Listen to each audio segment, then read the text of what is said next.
Sud Radio, le grand matin week-end, 6h-10h. Laurence Perrault. Et évidemment, on va vous donner la parole aussi. Vous pouvez réagir au 0826 300 300. Vous pouvez réagir sur la page Facebook de Sud Radio. Et vous pouvez également réagir, comme on vous le demande et on vous le propose depuis le début de ces grands matins week-end, depuis 7h sur le compte X de Sud Radio ou sur également la chaîne YouTube. D'ailleurs, on va vous donner tout de suite les résultats de ce test et tout du moins de ce que l'on vous propose en termes de questions du jour. Vous êtes à 98% à dire oui sur YouTube à la question que je vous pose. Faut-il punir plus sévèrement les acteurs de ces incendies, qu'ils soient conscients ou inconscients, volontaires ou involontaires? Pour en parler, j'accueille Dylan Slama, qui est avocat pénaliste au barreau de Paris. Bonjour Dylan. Bonjour. Bonjour Maître Slama. Et nous accueillons également Monsieur Hervé de Lépinot, qui est député RN de la 3e circonscription du Vaucluse. Bonjour. Bonjour. Bonjour monsieur le député. Alors je vais commencer par vous parce que dans votre circonscription, il y a des incendies et il y a de forts risques. Alors je suis député mais je suis également conseiller départemental et administrateur du SDIS de Vaucluse. Donc la question de l'incendie, je la travaille depuis maintenant plus de 10 ans. Et en Vaucluse, donc nous avons réussi grâce à un travail de maillage territorial et de prévention, pour l'instant, à limiter considérablement les départs de feu. Comment vous faites concrètement ? Concrètement, vous avez un maillage de casernes sur la totalité du territoire. Et dès qu'il y a une alerte, nous sommes en capacité d'engager des moyens humains et matériels importants. Mais lorsqu'on est, on va dire, dans les 10 premières minutes du feu, passé 10 minutes, très rapidement, vous pouvez être débordé, surtout lorsque le Mistral a soufflé ces derniers jours avec une température moyenne de 37 degrés. La végétation s'est complètement desséchée, il y a pratiquement plus d'humidité au sol, et là maintenant le risque incendie est majeur. Donc nous sommes en alerte totale avec éventuellement un gros feu également dans le Vaucluse. Et je voudrais savoir tout de suite par rapport à ce sujet que l'on propose et la question du jour sur les sanctions sur les créateurs de feu, qu'ils soient volontaires ou involontaires, on est d'accord. Est-ce que les sanctions actuelles suffisent? Dylan Slama, vous qui êtes avocat pénaliste au barreau de Paris. Alors moi je vais vous dire, les sanctions en cas d'incendie criminel volontaire sont déjà potentiellement extrêmement lourdes. C'est-à-dire que les peines encourues peuvent déjà aller jusqu'à la perpétuité. Donc je vois mal comment on pourrait alourdir en vérité aujourd'hui les peines qui sont encourues.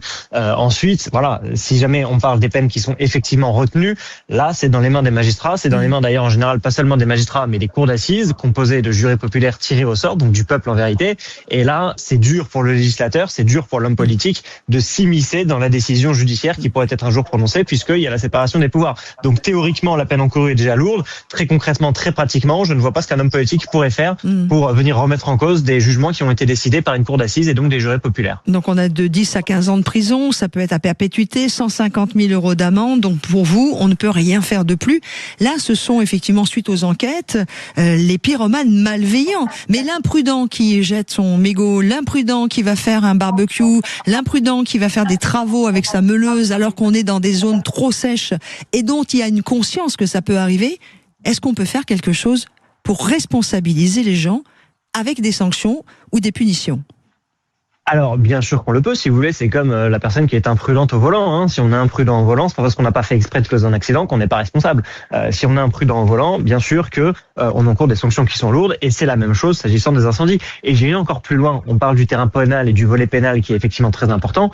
Sur le terrain civil, si une personne, pour un barbecue, se finit par être déclarée responsable d'un incendie avec toutes les conséquences qu'on peut imaginer, il peut être civilement responsable, et si vous voulez, le préjudice financier, c'est des millions d'euros, c'est sa vie qui est hypothéquée, c'est sa vie qui est en vérité terminée parce qu'il se retrouve avec des échéanciers, avec tous les mois des centaines, des milliers d'euros à rembourser, et on parle beaucoup de sanctions pénales, mais sur le volet civil également, il y a beaucoup de choses qui sont faites et qui existent déjà en vérité pour responsabiliser, 1, les personnes malveillantes, et 2, les personnes imprudentes. Mais je vais faire exprès d'être l'avocat du diable. Hervé de Lépinot, est-ce que vous demandez un durcissement des peines? Parce que sincèrement, moi je veux bien, mais quand vous me parlez de peines déjà où les gens vont passer leur vie à payer leur amende, mais il y a des vies qui ont été volées par le feu. Il y a économiquement, il y a aussi des agriculteurs qui ont tout perdu, y compris la vie de leurs bêtes. Hervé de Lépinot, est-ce que vraiment vous êtes plutôt pour un durcissement des peines, et lesquelles? Non, alors moi je rejoins totalement l'analyse faite par mon confrère Slama, parce que je suis avocat par ailleurs. Aujourd'hui, le panel des sanctions existe. C'est les articles 322-5 et 6 du Code pénal. Vous avez les incendies non intentionnels, donc généralement commis par imprudence, mais vous avez également l'incendie volontaire. Et la peine la plus lourde, c'est une peine criminelle quand même, c'est 15 ans d'emprisonnement. La question aujourd'hui est de savoir comment les juges vont placer le curseur. Et pour ça, il faut des enquêtes. Lorsque vous avez un incendie, vous devez déterminer ce qu'on appelle l'arbre des causes, donc pour voir si le départ de l'incendie est d'origine humaine ou non, puisque je rappelle qu'il existe aussi des incendies que la nature, hélas, provoque. C'est ce qu'on appelle les orages secs, par exemple. Et je crois que c'est ce qui est arrivé dans les environs de Bourges il y a quelques jours. Oui. Contre ça, vous ne pouvez rien faire. Et l'incendie peut être dévastateur. À partir du moment où l'homme est impliqué, bien comme vous l'avez dit, il faut faire énormément de prévention.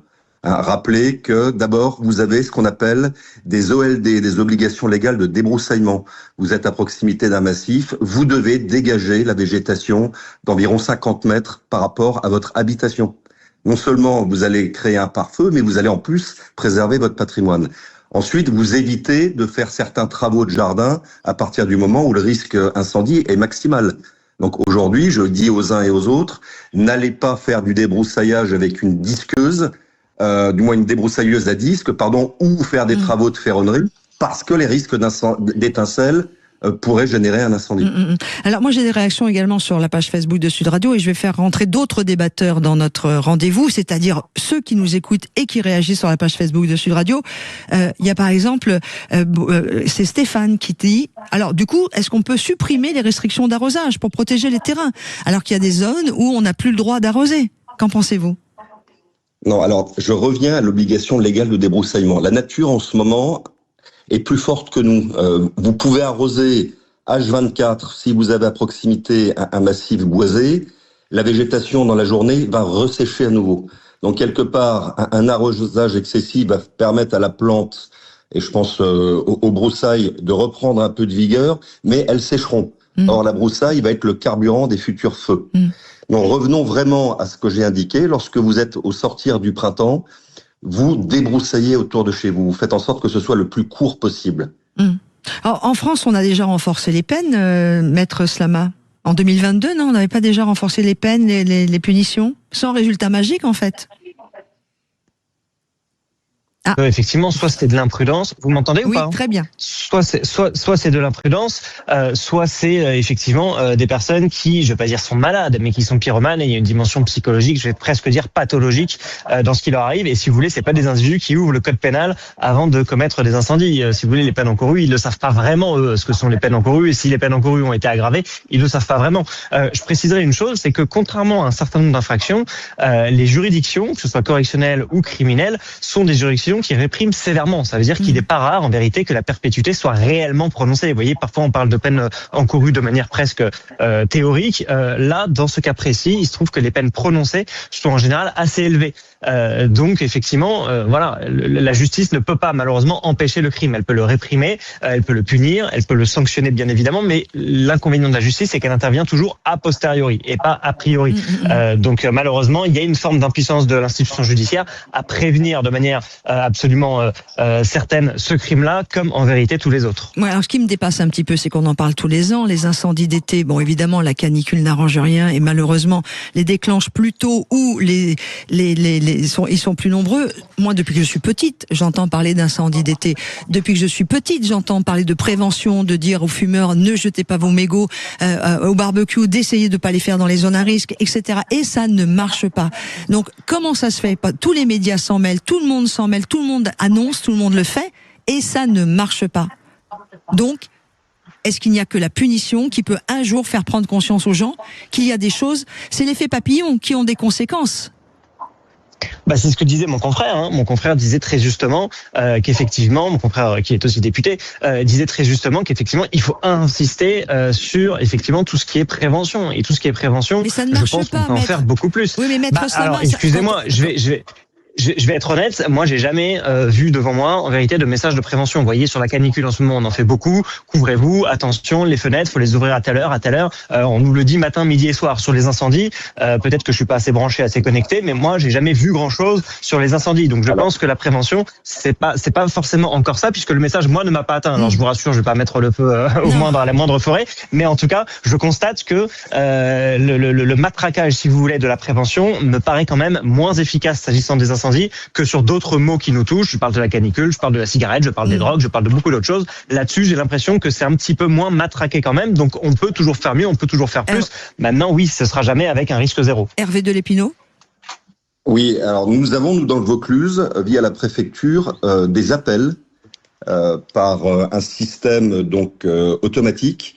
Donc sur votre téléphone portable, vous allez recevoir un appel de la préfecture de Vaucluse vous rappelant d'abord qu'on est en période de canicule, les gestes qui sauvent, c'est-à-dire beaucoup boire, et surtout rappeler le contenu des arrêtés d'interdiction d'accès au massif.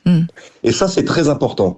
Et dans le cadre de la prévention, moi je le dis très simplement, à partir du moment où un arrêté préfectoral dit vous n'aurez pas le droit d'aller entre tel jour, entre telle heure et telle heure, dans le massif du Ventoux, dans le massif des Dentelles de Montmirail, dans le Luberon, et que vous ne respectez pas l'arrêté, alors là je suis désolé, les Pandores arrivent, vous êtes placé en garde à vue et comparution immédiate. Et ben voilà. Et puis là je vous garantis, ça marche. Là je vous garantis que les vacanciers qui pensent que grande vacances est égale à liberté totale, et je me fiche bien de ce qui va se passer. C'est fini. À partir du moment où je ne respecte pas les consignes, là, je pense qu'on peut en ramener quelques-uns à la raison. Et vous avez une bonne idée, mais je pense qu'il faut, avec tous les diffuseurs de réseaux portables, nous envoyer régulièrement des SMS. Il y a des gens qui écoutent pas la radio, il y a des gens qui regardent pas la télé, il y a des sur les réseaux sociaux, faut y aller, envoyer des SMS régulièrement à tout le monde. Faites attention, jetez pas vos mégots, arrêtez de faire ça. Enfin, voyez, peut-être pour prévenir comme ça. Ce sont des messages vocaux. Ce sont des messages vocaux. Oui, mais les SMS sont plus, voilà, ça peut marcher aussi parce qu'on peut avoir tout le monde, et pas que dans le Vaucluse, mais c'est une bonne idée. Merci beaucoup à vous deux. Maître Dylan Slama, avocat pénaliste au barreau de Paris, et maître aussi, parce que vous êtes avocat par ailleurs. Hervé Delépinaud, député RN de la 3e circonscription du Vaucluse, d'avoir été avec nous sur Sud Radio. À suivre, une nouvelle chronique.